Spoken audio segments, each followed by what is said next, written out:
In her very first vote as a member of Asheville City Council in 2020, Kim Roney was the lone dissenter, this on a resolution to accept a private $20,000 donation to buy tactical gear for the Asheville police. Roney is now 3 years into her first term on the all-female council, and she has established herself as the council's torchbearer for progressive ideals. Her principles have left her alone, or nearly alone, in dissent on dozens of resolutions before the council. And when she ran for mayor last year against incumbent Esther Manheimer, everyone else on the council endorsed Manheimer. I didn't come with the intention of being the opposition. If anything, I would say that I see it as we all have our role to play in the orchestra, and I have fit into that narrow window of the Venn diagram of willing, able, and asked to serve. And my community's trusted me to play this instrument on this stage the best I can. I'm Matt Peiken. Today on The Overlook, Kim Roney talks through a range of issues the council looks to address in current budget talks, including her approach to community safety. Roney surprised many with her vote to put millions of public dollars into the renovation of McCormick Field. We'll talk about that too, and why she wants people to consider the planned renovation of nearby Memorial Stadium inside the broader commitment of reparations to Asheville's Black community. Want to see some fantastic theater for free? There are 4 remaining productions on the Magnetic Theater's 2023 calendar, and we're randomly giving away 2 pairs of tickets to each of them. Just sign up for the Overlook's weekly newsletter. Anyone subscribed by the end of April is eligible. Go to podavl.com, that's podavl.com, and scroll to the bottom of the homepage. Plug in your name and email address on the newsletter sign-up form, and you might become a new fan of the Magnetic Theater thanks to the Overlook. I began my conversation with Kim Roney by asking why she believes she's often the lone no vote when there are any dissenters on resolutions that come before council. I'm very privileged to serve with people who care deeply about our community. We disagree a lot of times on how we're going to make it better. But I didn't come with the intention of being the opposition. If anything, I would say that I see it as we all have our role to play in the orchestra, and I have fit into that narrow window of the Venn diagram of willing, able, and asked to serve. And my community's trusted me to play this instrument on this stage the best I can. It's really been an intention of mine to make sure that I stay in the grocery store, in the dance hall, in the faith communities, on the sidewalk, on the bus, so that I'm accessible to people and they can find me and reach me. It seems, just from the outside looking in, you represent a progressive ideal in a lot of your votes, and some of your council colleagues don't operate from the same vantage point as you do. I anticipated that you might ask this, and I thought about 2020 when I was running with my friend Nicole Townsend, and right before the primary, being in salvage station and not being on the stage. And the curiosity that you brought to me in conversation was like, why aren't you on the stage? And it's, this is the Democratic Party's primary questionnaire. And as an unaffiliated voter, I'm one of now, 35% of North Carolina's unaffiliated voters. To use a baseball analogy, a lot of folks would like to see me in the batter's box or on the pitcher's mound, but somebody's got to ump this game. And at the end of the day, I only have 2 options as a council member, right? I have to say yes or no. And I try really hard to say, I don't know what it's like to be in right relationship with the human family or with the planet. But I know that what we're doing right now isn't working. So how can I bring a third option? Or if community members bring a solution to the table around water rates or development or a human rights issue, how can we put that on blast together? Because no one person can fix these messes that we've made or found ourselves in, but we have a lot of neighbors who care. So how can we plug into our people power? How can I bring another option to the table? And then I have to maintain my record. I have to maintain my record in the press, in the meetings, and with my vote. And that's a really serious obligation and responsibility. So sometimes I have to say no because it gives value to yes. If I have to say no on something huge that's almost there, but it's not perfect, I'm going to explain exactly why it's still a no. And I do get some, heat for maybe talking too much in the meetings, but I've also been asked by my colleagues and by the staff. It helps us to better understand where you're coming from if you explain your position.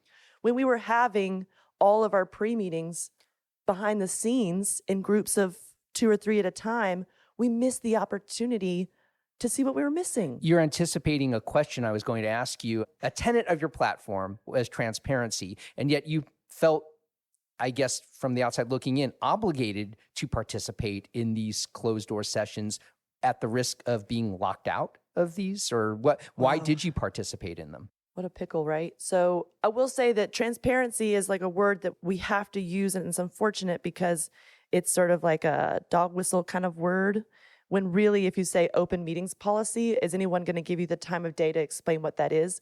They expect that our government will be transparent and follow the open meetings law. What happens if it's not the case? What happens in 2021 when we were sued by 4 media organizations and lost and forced the retreat in public? I've been attending the retreats as a member of the public, so I know that work is invaluable. And it's helpful to have our meetings in the sunshine so that we can all learn and come up with a better solution. Why did I participate? I strongly considered not participating. But my community sent me to do this very difficult work. I'm on assignment. I have a responsibility to be a representative, and I can't do that if I'm not in the room. We were going to talk specifically about this budget session, right? Yes, please. And so what are your priorities? What do you want to see the city prioritize, and what are you getting a sense of what's happening or what's going to happen in this budget? Okay, start with what I want. I think about Adrienne Maree Brown talks about in her writing, what we pay attention to grows. And I've been hoping for years that we would start to send the right person with the right tools and training for when people are in crisis. For example, mental health crisis, behavioral health specialist. That seems to be where the country is moving. It's something we always should have done. We never should have placed all the problems of our society on one small group of people with one skill set. And now, because of the shortages in our Asheville Police Department, we have both an obligation and an opportunity to do that. We have to. If it's going to take 7 to 10 years to restaff the police department, we cannot wait 7 to 10 years to answer the phone. It's already here. Buncombe County's community paramedicine program is serving downtown and West Asheville with the majority of their calls. And they're matching those crises with the right response in a way that when I did the ride along with them and I see them in community meeting people's needs, I'm like, shouldn't we be doing more of this? What would it look like to partner? So right now, it does seem like we're getting ready to start a pilot. In May, we should start to see some of Asheville working with our fire department, testing out and working alongside the paramedics to see if we can amplify and work in parallel. I'm not trying to be against it. I do think how we do things is important. I do wonder if should we duplicate every single thing the county is doing? Because that sounds like a really bureaucratic process of wasting taxpayer dollars when we could partner underneath their umbrella. We're looking at doing that with transit right now. So right now we have 2 transit facilities. We're just right down the street from one. We have 2 transit fleets, 2 transit managers, 2 transit contracts. We have 2 everything, but we don't do the work well. So it's, should we actually collaborate together on one project? When you're saying collaborating, are you talking about county and city collaborating? Yes. It's something we didn't do well in the past because those borders, those walls were drawn so strongly to create shadows that nefarious behavior was happening in, right? So now that some of those walls are being broken down and there's better relationships and more trust being built, this seems like the perfect opportunity to make our tax dollars go farther in areas where we could collaborate, like transit, like Buncombe County Community Paramedicine. And both of those things are on the budget conversations right now. What I expect that we're going to do, especially after the recent budget work sessions, is really work hard to incentivize people to stand in the gap. What I mean by that is if you're down 40% of your staff, then sometimes our staff is willing to do more. So can we incentivize overtime pay, evening shifts, weekend shifts, call-in shifts? But I really want to go back to a different kind of cultural shift that's also happening at the city and the county right now, and that's around living wages. If we only focus on overtime and don't focus on making sure our staff can afford to live in the communities that they serve, then we're going to be way behind on living wages. I think we have to lead, not lag, because every single opportunity to meet people's needs means you keep them longer, Plus, they're not getting burnout on tons of overtime. They're not sick and stressed out and not able to take vacation, not able to spend time with their families and start looking for another job. They feel really valued in what they do. And then we can attract new people because our living wages would match the cost of housing. Money has to come from somewhere. Where would that money come to raise salaries across the board? Good question. So do we actually need to narrow the staffing level so we can pay the current staff more? I think folks are so afraid of that. And so I think that's one of the conversations we're going to have is reprioritizing our existing budget. Let's look at something that's working. So Asheville Fire Department, when I first came on council, one of the big conversations that was happening was living wages for our firefighters. We were paying 70 of our firefighters less than $12 an hour. That's crazy. A shame, right? Yeah. So it was like, oh, because you work these like short periods of days for 24 hours in a row and that you could live outside of town. Like our attitude was you can live in another town and work a second job. What's wrong with us? That's a cultural problem, right? When we got them to a living wage, they don't have any vacancies. So we know what works. We're seeing what doesn't work. Why don't we replicate or at least pilot some solutions that have shown to be effective? So again, but where would that money come from? You're saying raise salaries and that it would cut down on the overtime. So the amount of overtime that we're paying in X department, that money would go toward higher salaries across the board. So instead of overtime to 40 people, we're paying a better salary to 60 people. Yes. And that's one tool. We have to use all the tools in our toolbox for this, right? Sales tax going up every year. That might not be the case in the future. So I think there's a hesitancy from staff to rely on it. But if you look at our recent sales tax revenue coming out of the pandemic's early phases, we're growing our savings account. That's not appropriate. This is supposed to be a rainy day fund for the general fund balance. And if we have a state requirement that it's at 8%, we have an internal policy that it's at 15%. So that's like making sure your savings account could pay 2 months of your bills, but we're going to just allow it to continue to go up. What we talked about at the last night's council meeting in the budget work session is let's not grow the savings account. Let's meet the needs of today. When you're talking about a rainy day fund, and I get the sense this is a post-pandemic mentality and it happens in business. And I wonder if this is happening in municipalities where the mindset is any recession or anything that happens could kill us overnight. So we're going to put money in the bank just in case, because it's almost like a post-depression era mentality. Sure. And are you seeing that's the mentality? It's that mentality versus us being proactive in the here and now. Is that a debate that is still happening? I hope that the conversation is still happening. So use our rainy day fund that don't just grow the savings account, right? Let's invest in our community. We are looking at using our existing budget resources. We have ARPA funds, the COVID-19 relief dollars that we're eligible. We have about $2 million that we're able to meet some of the explicit needs of the pandemic. So increasing wages and vacancies could be one of them. I think that's a good argument. At some point, though, we do have to be aware of property taxes could go up if we start earmarking specific goals but don't have something to back that up. Like I think the saying is like writing checks you can't cash. Yeah. So because we know that the property tax process right now in Buncombe County disproportionately impacts historic Black neighborhoods and renters, both residential and commercial, that doesn't get talked about a lot. Our local businesses pick up the tab when we raise property taxes too. And not enough of our tourism dollars are coming into our community to meet these needs. So that means local people, local businesses are picking up the tab for increased sanitation needs, public safety needs, infrastructure needs for the tourism economy. I just had Brooke Randall of Mountain Express on. She was yesterday's episode. It was talking about how there is such an attrition happening in the volunteer boards and commissions that advise city council. So I'm on the Boards and Commissions Committee, and I'm here to say we've been doing a lot of hard work, and it's going to take time, but I'm really hopeful we're headed in the right direction. Step one, instead of doing monthly appointments to boards and commissions and always chasing our tail or spinning on the hamster wheel and putting everyone else on the hamster wheel with us, we are going to do quarterly appointments. This means if we have an opening for the ABC Board or Parks and Rec or Multimodal Transportation Commission, Human Relations Commission, we could actually meet the print deadlines for monthly papers. I'm trying to think of like La Noticia.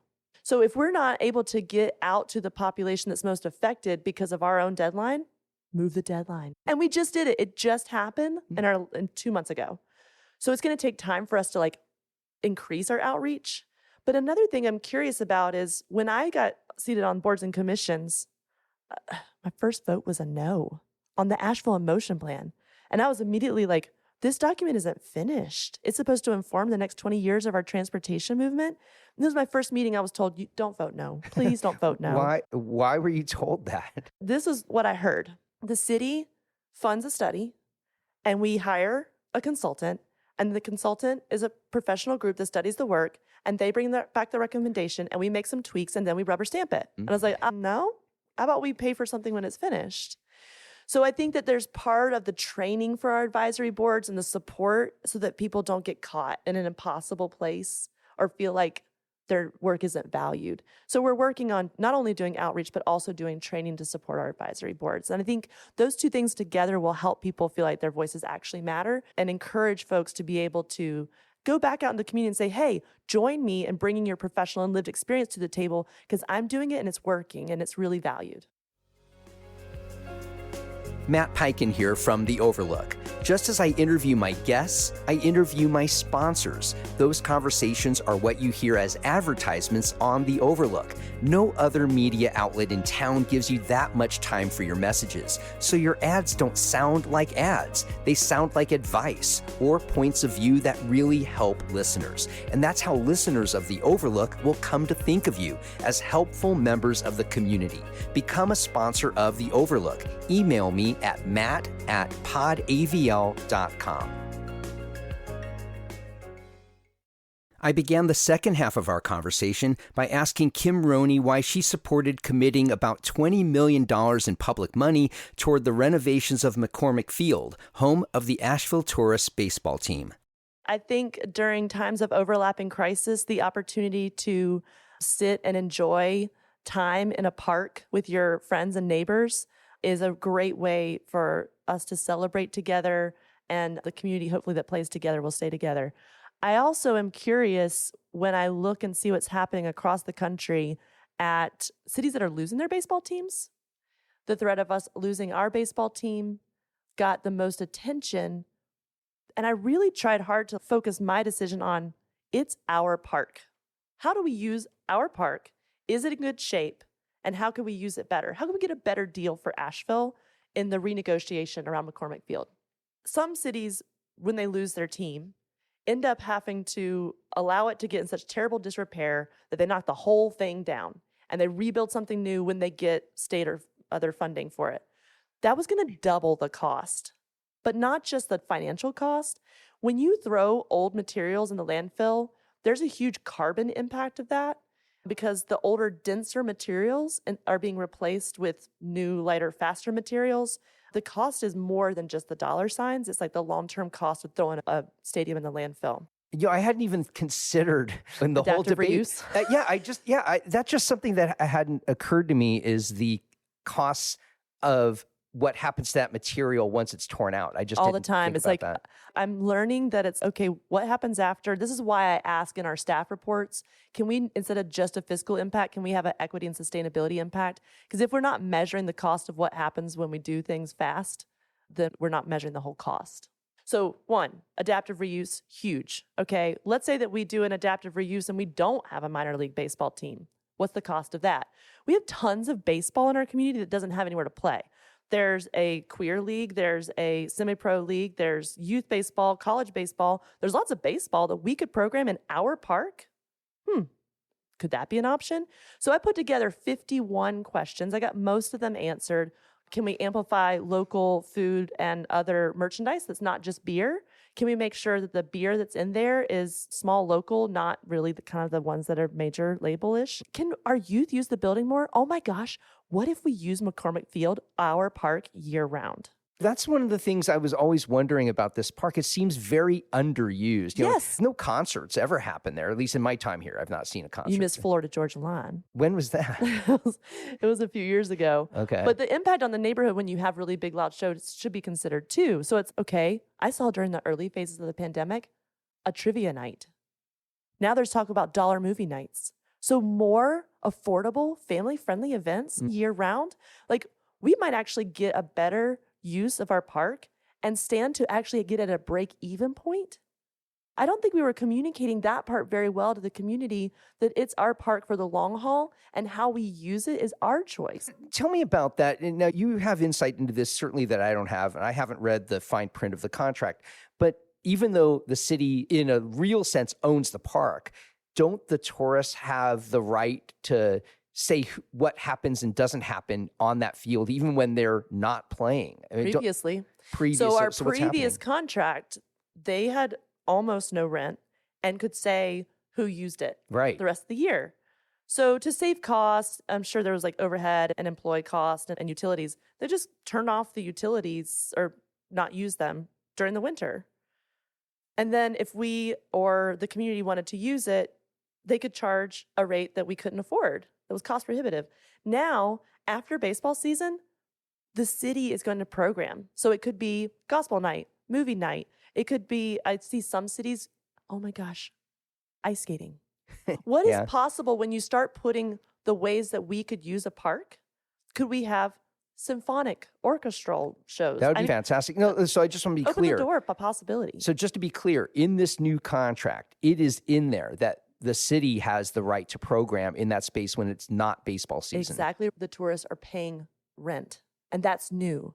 So this is a private-public partnership that it wasn't before.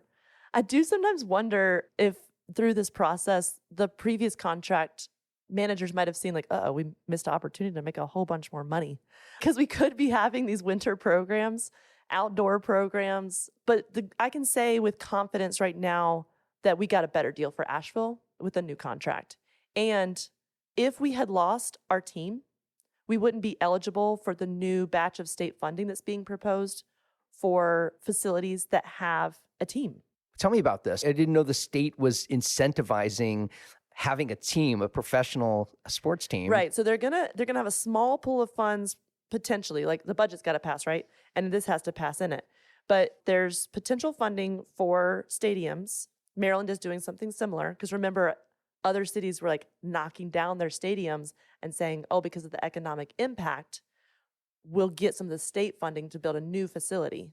So what's going to happen in our situation is if you have a stadium that doesn't have MLB associated team, then you could maybe get a smaller, tiny pool of funds. But if you just look at the proposals that were presented to us in the public meetings, we stand to be eligible for far more state funding because we have an MLB associated team. So it was like there were so many ways that I could imagine saying no to this. We have a housing crisis, a climate crisis, a public safety crisis, affordability crisis. Why would we spend the public tax dollar in this way? The other option was we allow the park to go into disrepair. And I don't see a lot of trust in our community for us to maintain the facility without a contract. But I don't want to see something go fallow that actually could be at a break-even point and have massive benefit in our community for having more family-friendly, affordable events in a historic Black neighborhood, the East End Valley Street, and have significant benefit to our youth. So when I look at the pros versus the cons, it's very pro if the contract was better, and now it is. Something I want to ask you about the park above that's used for soccer, the field above. I know a lot of people who were using it for soccer and ultimate frisbee. They're grousing about that. A neighborhood group managed to get a 6-lane track or a running track that's going to be installed there, but at the expense of grandstands and just taking away playable territory. Is that true? It's possible that two things can be true at once and multiple things can be true at once. Yeah. And I want to really center, for me, what I'm hearing is the highest priority is how we acquired the field in the first place. Urban renewal and redlining was a devastating impact on a historic, thriving Black community. Stevens Lee was stolen from the community. This was the facility that they used for sports. And so the neighborhood is saying, we want to be centered in this conversation. This is what we want to see happen in our neighborhood.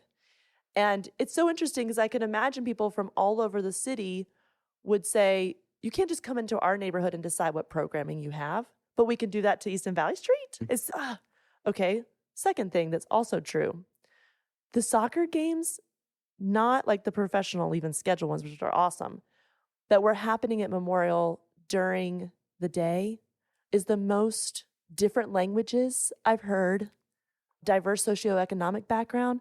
I think the fact that it was being used by people of all ages and genders and financial income, I was hearing like maybe Russian, Ukrainian, Farsi, Spanish, and stuff I don't know, being played on the field at the same time. That cultural vibrancy that happens on a soccer field is so special. Sure. We're looking at investing in, we did just do this in the consent agenda, more flat field use through a partnership with Carolina Day School. That's like a whole nother conversation that needs to be had. But I do wonder if trying to move this programming from the heart of the city to South Asheville is the answer. Maybe it is. Maybe it's more accessible and more friendly if it's behind a closed gate in South Asheville versus just walk up at Memorial. But I do think we need to make sure that we fill that need, because I do want to see those kinds of conversations about how we communicate and work together. Maybe that programming needs to be moved to McCormick, for example. Just to be clear, Howard, so what's talked about or what's going to happen at Memorial Stadium is now a reflection of what neighborhood groups there are wanting. And these are historically neighborhood groups and people who have not been listened to, who was taken away from. Yeah. And we're re-emphasizing that right now. Which is critical, because we say reparations, but we have to actually do it. Right. And is that language, is the talk of reparations mentioned in these talks about Memorial Field? Stadium. Imagine for some people it could be. For me, I'm at a listening point of understanding what reparations looks like. I do know that reparations isn't doing more harm. And what I was hearing is you're doing more harm. Now, a third thing that's also true. When we invest public tax dollars in a new facility, and there's so few places to run track, like there's the UNCA facility, but it needs some repair too, right? If we have a brand new, very nice, invested in track, it will be programmed by people from all over the region. People are going to want to run there. And so I worry that maybe we didn't finish having that conversation with the neighborhood about what it looks like to support infrastructure for the amount of track programming that's going to happen in a very new, very nice public facility. So there's still a conversation that needs to happen. I think because we've talked about baseball and we've talked about track and we've talked about neighborhoods and we've talked about the Carolina Day Public Partnership, what I would hope that my neighbors listening to this part of the conversation would hear is I want us to do resource mapping. Why are we having multiples of things when we should have a few things that work really well for everyone? And when we spread ourselves so thin, like I know there's going to be a conversation about Thomas Wolfe coming up. Yeah. So if the symphony's going to have a new home, and you could have concerts at, not only at McCormick Field, but at the multiple outdoor facilities that we have in our community that are larger. Diana, where are them? Is that the next big investment? Is that the highest priority? Like if we did a really big, honest resource map of all the things that we need and all the things that we have and what our partnerships are and our maintenance plans are, then I think we would get out of the silo of thinking just about one thing at a time and think about the whole ecosystem. So we need resource mapping. And if we are looking at, we spent $2 million to buy the land next to Carolina Day in South Asheville that was outside of the city limits for a new park facility, when we have park facilities all over the city that need investment.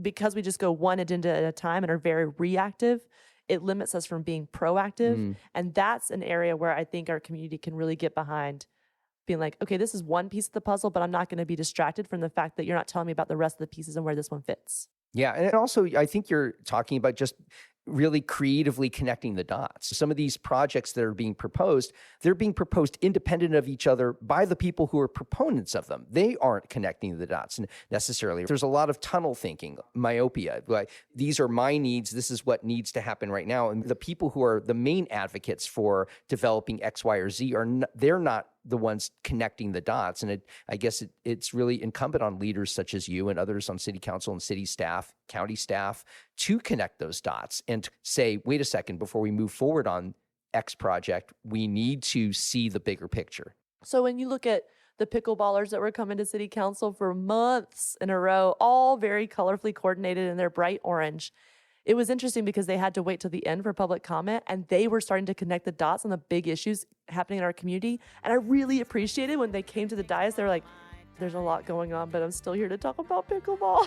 So I think there's more work ahead. I feel grateful that we have neighbors who care, that want to give us heat often. I'm trying to keep up with my emails as fast as I can, but it does make me hopeful. And during times of overlapping crises, that even when we strongly disagree, that our community wants us to do better. And I share that.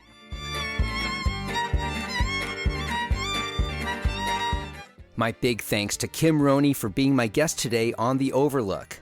Today's conversation happened inside the BB Theater in downtown Asheville, which owners Susan and Giles Collard have been so gracious enough to open to me to record my interviews. Our theme music for The Overlook, Maker's Song, comes courtesy of the Asheville band The Resonant Rogues. The Overlook is a production of Podcast Asheville. Don't forget, we're giving away 2 pairs of tickets to the rest of the Magnetic Theater's productions for 2023. To be eligible, just sign up for our weekly newsletter at podavl.com. Also, please vote for The Overlook as Best Podcast and for me as your favorite radio host in Mountain Express's Best of WNC survey. I'm Matt Peiken, and I'll see you on the next episode of The Overlook.